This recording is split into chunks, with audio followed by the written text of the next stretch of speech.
ലോകത്തിന്റെ എല്ലായിടത്തും മലയാളികളുണ്ടല്ലേ? നോർക്ക റൂട്ട്സിന്റെ കണക്കുകൾ പ്രകാരം നോർത്ത് കൊറിയയും പാകിസ്ഥാനിലാണ് ഇതുവരെ മലയാളികൾ എത്തിപ്പെടാത്തത്. Better living standard, educational purpose, high salary, ഇങ്ങനെ പല കാരണങ്ങൾ കൊണ്ട് മൈഗ്രേറ്റ് ചെയ്യപ്പെടുന്നവരാണ് കൂടുതലും. ഇവരൊക്കെ വളരെ എക്സൈറ്റഡ് ആയിരിക്കും തുടക്കത്തിൽ പോകുമ്പോൾ. എന്നാൽ അവിടെ ചെന്ന് കഴിഞ്ഞാൽ പലവിധ പ്രശ്നങ്ങൾ ഇവർ അനുഭവിക്കാറുണ്ട്.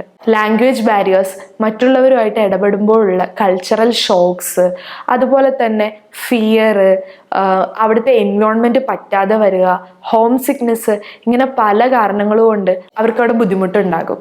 എന്നാൽ ഇത് അവർക്ക് മനസ്സിലാവുകയും അത് അവർക്ക് പ്രോപ്പറായിട്ട് ഒരാളോട് കമ്മ്യൂണിക്കേറ്റ് ചെയ്യാൻ പറ്റണമെന്നില്ല.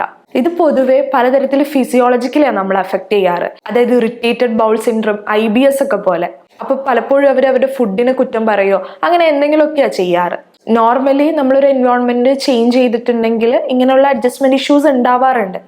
പക്ഷേ പുറത്തേക്ക് പോകുമ്പോൾ അവിടെ ചെന്നിട്ട് ഇങ്ങനെയുള്ള സിംറ്റംസ് ഒരുപാട് കാലം പെർസിസ്റ്റ് ചെയ്യുന്നുണ്ടെങ്കിൽ അത് തീർച്ചയായിട്ടും നിങ്ങൾ ഒരാളോട് കമ്മ്യൂണിക്കേറ്റ് ചെയ്യേണ്ടതാണ്. പൊതുവെ ഇങ്ങനെയുള്ളവരൊക്കെ ഫിനാൻഷ്യലി ഭയങ്കര ലയബിലിറ്റീസ് എടുത്തിട്ടായിരിക്കും നാട്ടിൽ നിന്ന് പോയിട്ടുണ്ടാവുക. ഇങ്ങനെയുള്ള അവസ്ഥയിൽ അവർക്കത് വീട്ടുകാരോടോ സുഹൃത്തുക്കളോടോ ഒന്നും കമ്മ്യൂണിക്കേറ്റ് ചെയ്യാൻ പറ്റിയെന്ന് വരില്ല. അതുകൊണ്ട് ഇങ്ങനെയുള്ള സമയങ്ങളിൽ നിങ്ങൾക്കൊരു മെൻ്റൽ സപ്പോർട്ടിൻ്റെ ആവശ്യമുണ്ടെങ്കിൽ തീർച്ചയായിട്ടും ഒരു പ്രൊഫഷണൽ സപ്പോർട്ട് സീക്ക് ചെയ്യേണ്ടതുണ്ട്.